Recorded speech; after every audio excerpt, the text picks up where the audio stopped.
Rev up your engines!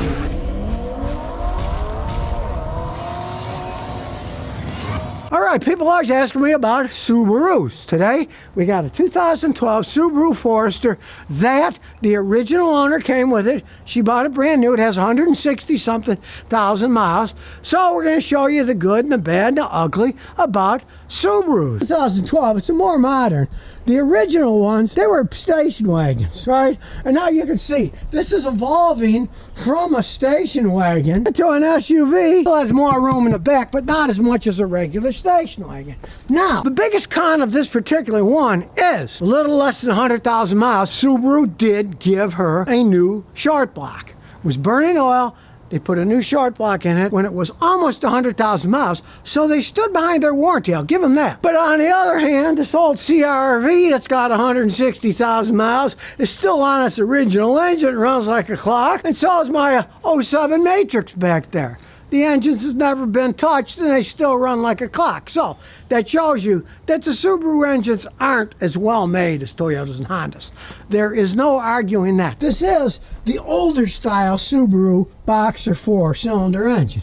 2 cylinders here, 2 cylinders there. And as such, it's not as bad as the newer Subaru engines are, where instead of using gaskets on the valve covers and such, which this one has, they use silicone glue. And many of the later model Subarus with 4-cylinder engines, high mileage, they start leaking oil because instead of using a gasket, they use glue. Glue dries out and leaks. And unfortunately, because of the design, you more or less have to pull the engine out of the car to replace it, which is a very expensive endeavor on the later model Subarus. So you can see, you pay less for them, but to some extent, you do get less. Now, it is all-wheel drive, handy in Massachusetts where she drives. It is a relatively heavy vehicle.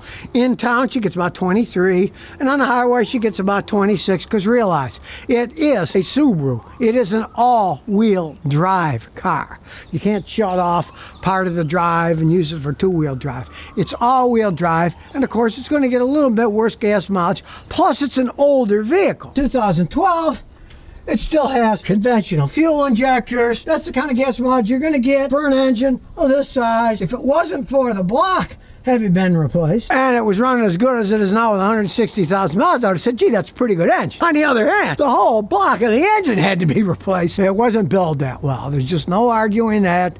They didn't build them all that well to have the engine replaced on this 2012. Now, the automatic transmission is still original. It still seems to shift pretty good, so you can't argue that. I do have to say that Subaru more or less has perfected all-wheel drive systems. Practically every car they ever made is an all-wheel drive system, other than a little race car that's only two-wheel drive, have perfected all-wheel driving cars. That's how they really got a foothold in the United States. Originally, they were a niche car. People would buy them that lived in Minnesota, Buffalo, Alaska. All-wheel drive would be great for driving in the snow. That's more or less how they got a foothold in the United States. They were more or less a niche car. Now, they're more of an all-around car, and they made a few mistakes on the way, such as their 6-cylinder Boxer engines. This is a 4. The 6-cylinder ones they made, they have nothing but problems with those engines. I would never advise anyone to buy a Subaru that's got a 6-cylinder engine, because they've always had problems with them. But these 4-cylinder engines, as you can see, it did have problems that burn oil. They had to replace the block. The new ones don't seem to do that. But on the other hand, they start leaking oil because they're made cheaper with glue. Realize it's a pretty solid built one, cause it's made in Japan. 12-year-old vehicle. Seats are in pretty good shape. You can see why people buy them. Look at the room these have. They're kind of like a baby station wagon. And kudos to Subaru for rust proofing, because this baby's lived its whole life in Massachusetts. And do you see rotten fenders rusted out? No. It's still in pretty good shape, and both sides, they're not rotting away. They do a pretty good job of rust proofing them. Now get the big old scan tool out, and we'll see what kind of shape all the electronics and everything is in. Oh, we'll plug it in the port, turn it on, got the key on, the VIN number already, North America Forester, and we will do a total fault scan. And while it's doing its thing, for its day, it had a reasonable amount of stuff. Nice heating controls, easy to get to. They have a CD, a mammoth CD, showing its date, but you know, it got a nice armrest, it still works. It's got heated seats, high and low in the front. A gigantic sunroof. If you want sun, this is the car for you. Pretty basic, easy to read dash. You got your tach on the left, speedometer in the middle, and your gas gauge on the right. As you can see, it's got 161,000 miles on it. The one thing I don't like is it doesn't have a temperature gauge. They just went cheap. They should have put a temperature gauge. I like a temperature gauge. They don't, because they're saving money when they build them. And it has an automatic transmission that you can also shift manually if you want to. The seats are pretty comfortable. They mold in, they fit on you good. Nice headrest. It's almost done here. It's 88%. Well, now it's all done. It's got 4 trouble codes. So we'll start at the top. And the trouble code is neutral switch import circuit high. Well, I already figured it out because the owner told me. She said, sometimes it won't start in park. You got to move it into neutral. The neutral safety switch is starting to wear on this. But it always starts in neutral. To really create a problem, she can get that replaced. A lot of times, though, once it doesn't start in park, you can put it in neutral. If it starts in neutral, you can go years that way. So if you want to, you can put the neutral safety switch assembly on it. They're not all that cheap. You can only get them at the dealer. So as long as you can start it, hey, just shift it into neutral instead of park. All right, now it says it's got a problem with the ABS system. Let's see what that code is. Code is a history of vehicle dynamic control system interruption due to engine instructions. Now that's kind of a funny one. On an old car like this, you don't expect the stability systems to really hold up. They didn't do much anyways. I don't even trust the modern ones, so it's something that you drive the car, you step on the brakes, forget there any kind of basic save yourself with the car systems. They didn't do much in the beginning, even baloney to stop you. She's a good driver. She didn't wreck the car, so it's not something to worry about. And the last code are for the tire pressure monitoring system. Another system that, of course, will break down when they get to be 12 years old. And in this case, it says tire 2 and tire 3, the pressure's decreasing. These tire pressure monitoring systems, like I told you a million times, each tire has a sensor with a battery. They wear out as they age. Eventually you'll have to replace all of them, spend hundreds of dollars.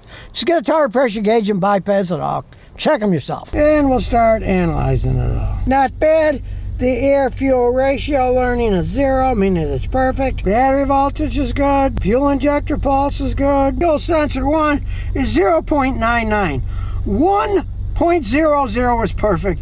So it's off 1/100%. So pretty good for a car that's got all this mileage on it. See the misfire, all the cylinders are 0, all 4. Let's look at transmission data.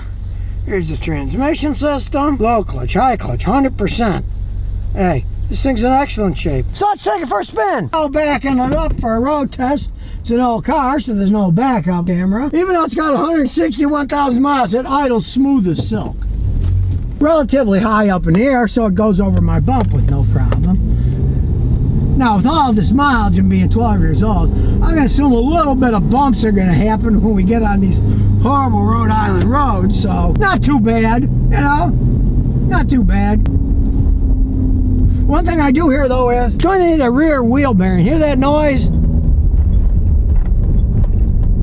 The roaring noise, that's a wheel bearing. Now you can really hear it. Now, these aren't race cars by any stretch of the imagination, but we'll give it a little gas. Not bad. You can see it just like a dream. The tranny's in excellent shape. So is the engine. But now, you can really hear the wheel bearing. That's going to need replacing. Brakes work pretty good. Right for its age, it still runs quite well. That wheel bearing will drive me nuts, though. And here we go. Like I say, it's not bad. It's got reasonable acceleration. They did replace the short block, though. Realize that. It is not the original engine. Sure, it did have to have the engine replaced, but before 100,000 miles, they put a short block in free. That's the main part of the engine they use the heads over, and it still runs perfectly fine going down the road. So it's not a Toyota or a Honda because it had to have its engine replaced. But otherwise, it's been a very good vehicle for her. Still running perfectly fine, and considering that it spent its life in Massachusetts, it isn't completely rusted out. So they did a decent job on the body, keeping the rust from destroying the thing.